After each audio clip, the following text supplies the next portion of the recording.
Halo teman-teman, saya Adinda Pontola Wokang. Saya mahasiswa dari Universitas Negeri Manado dengan NIM 1830376. Saya semester 5 dan saya mengambil jurusan Pendidikan Ekonomi dan konsentrasi akuntansi. Video kali ini bertujuan untuk menuntaskan salah satu tugas dari mata kuliah Manajemen Pemasaran.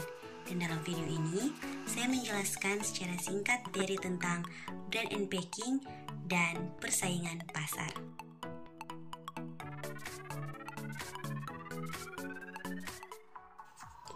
Brand and packing merupakan suatu hal yang penting dalam bisnis produk usaha, di mana brand adalah upaya untuk memperkuat nilai pada suatu merek.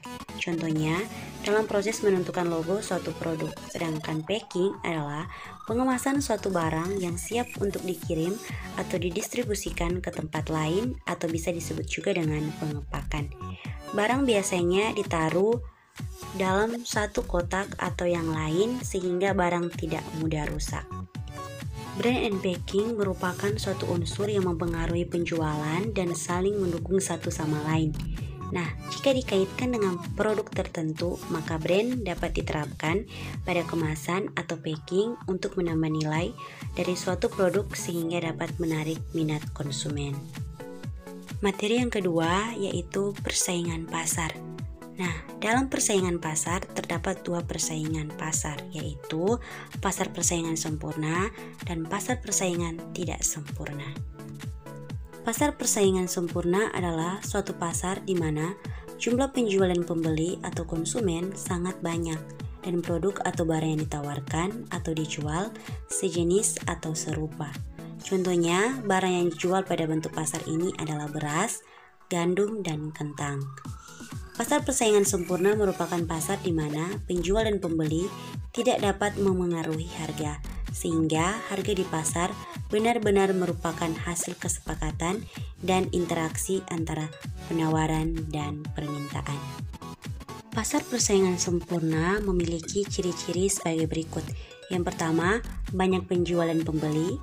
Kedua, kebebasan untuk membuka dan menutup perusahaan atau free entry and free exit.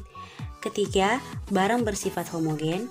Keempat, penjual dan pembeli memiliki pengetahuan yang sempurna tentang pasar mobilitas atau perpindahan sumber ekonomi cukup sempurna.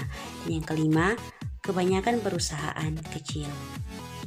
Yang berikut, pasar persaingan tidak sempurna.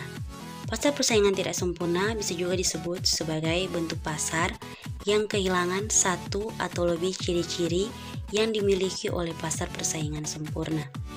Dalam pasar persaingan tidak sempurna, peran dari pembeli dan penjual hilang. Mereka tidak memiliki keleluasaan untuk menetapkan atau menentukan harga dari suatu produk. Pasar persaingan tidak sempurna memiliki ciri-ciri sebagai berikut. Yang pertama, jumlah penjual yang ada sangatlah terbatas. Kedua, jumlah pembeli di dalamnya banyak. Ketiga, sulit untuk masuk ke dalam pasar karena hambatan dan gangguan di dalamnya. Keempat, produk yang beredar di pasar atau yang diperjualbelikan bersifat homogen atau satu jenis saja, serta tidak ada produk pengganti atau substitusi. Dan yang kelima, pihak yang berkuasa bebas dan leluasa memainkan harga, dan pihak lain hanya bisa menuruti dan mengikuti ketetapan yang ada. Itulah penjelasan singkat dari materi saya. Semoga bisa bermanfaat bagi kita semua.